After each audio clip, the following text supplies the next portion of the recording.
Oke, kita mulai ya. Buat kalian yang sering mainan audio, pasti tahu banget kan repotnya ngurusin kabel segunung?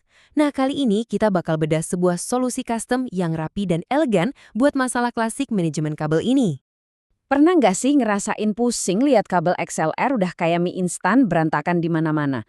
Satu buat vokal, satu buat gitar, satu lagi buat keyboard. Lama-lama jadi kusut dan bikin pusing. Ini masalah umum banget, tapi tenang. Ada cara yang jauh lebih cerdas.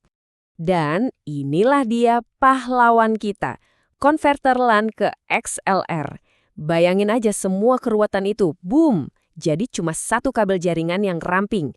Alat inilah yang bikin itu jadi mungkin, menyederhanakan setup audio kita secara drastis.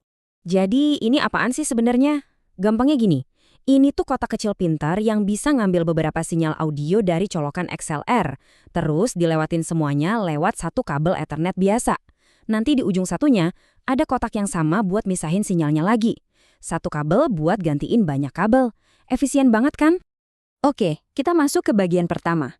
Yuk kita lihat sekeren dan sefleksibel apa sih solusi ini kalau udah jadi. Nah, yang paling asik tuh, ini fleksibel banget. Kita nggak terpaku sama satu desain. Mau bikin yang model lunchbox dari baja biar badak buat di panggung, bisa.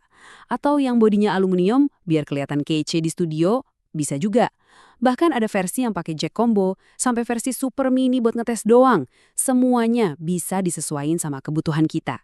Gimana? Udah mulai gatel pengen bikin sendiri kan? Pasti dong.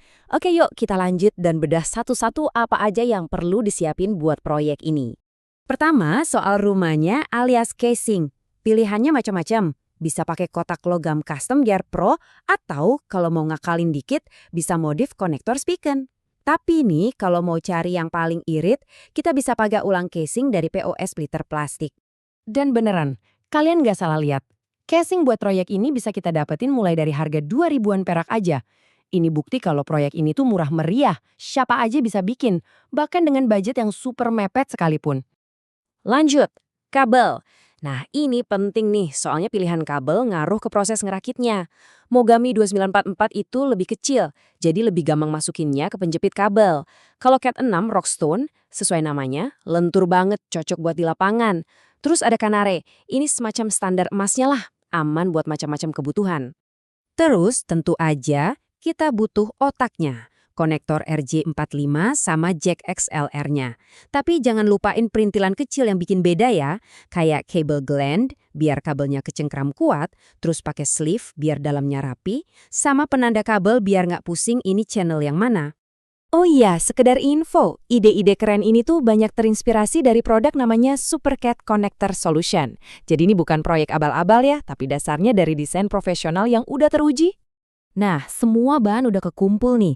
Sekarang, kayak kata penemunya, gimana kalau kita buka ya? Yuk kita intip cara ngerakitnya.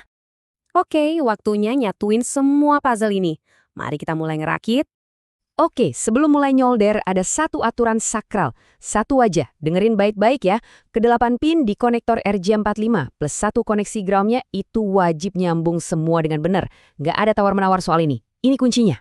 Prosesnya sendiri sebenarnya straightforward banget.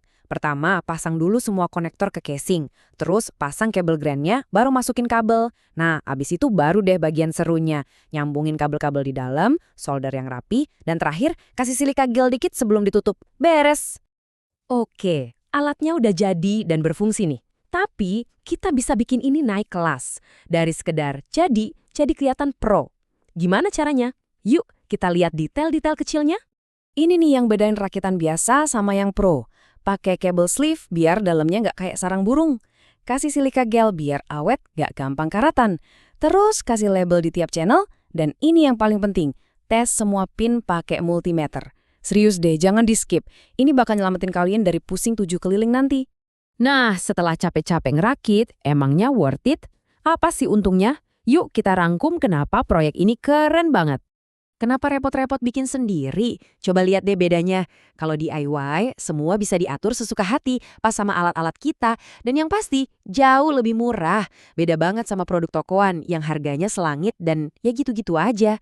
Plus, ada rasa bangga tersendiri loh pas pakai alat buatan tangan sendiri yang berfungsi sempurna. Pada akhirnya, ini bukan cuma soal bikin konverter loh, ini soal gimana kita bisa bikin solusi sendiri buat masalah kita. Nah, setelah bisa bikin ini, pertanyaannya jadi, kira-kira proyek audio custom apa lagi ya yang bakal kalian bikin selanjutnya? Langit batasnya kan?